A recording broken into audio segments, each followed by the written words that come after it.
पुण्यातील सीओईपी तंत्रज्ञान विद्यापीठात आयोजित राष्ट्रस्तरीय पाणी संवर्धन उत्कृष्ट पुरस्कार समारंभात हवामान बदल आणि पाणी संवर्धनासाठी कार्य करणाऱ्या तरुणांचा गौरव मंत्री चंद्रकांत पाटील यांच्या हस्ते करण्यात आला।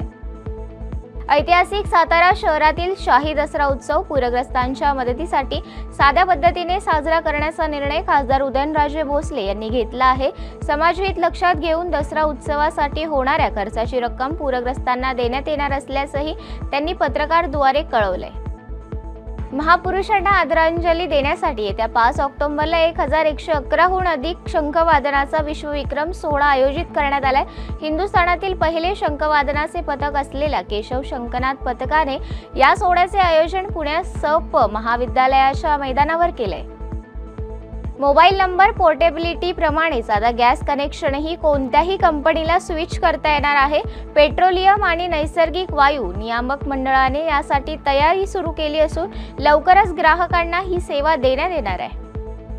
भारत आणि भूतान दरम्यान पहिल्यांदाच रेल्वे सेवा सुरू होत आहे। यासाठी 2 रेल्वे मार्ग टाकण्याची घोषणा करण्यात आली असून ही रेल्वे मार्ग आसाममधील कोकराझार ते भूतानमधील गेलेफू आणि पश्चिम बंगालमधील बनारहाट ते भूतानमधील समत्सेपर्यंत असणार आहे। पहलगाम दहशतवादी हल्ल्यानंतर बंद करण्यात आलेली काश्मीर खोऱ्यातील 7 पर्यटन स्थळे प्रशासनाने सोमवारपासून पुन्हा उघडली आहेत। यामुळे पर्यटकांना आता पुन्हा काश्मीरच्या पर्यटनाचा आनंद घेता येणार आहे। रेल्वे भरती कक्षाने पूर्व मध्यम रेल्वेसाठी 1100हून अधिक अप्रेंटिस पदांची घोषणा केली आहे। इच्छुक उमेदवार अधिकृत वेबसाईटला भेट देऊन अर्ज करू शकणार आहेत। भारत आयोजन असलेल्या महिला क्रिकेट विश्वचषकाचा 13वा हंगाम आजपासून सुरू होतोय।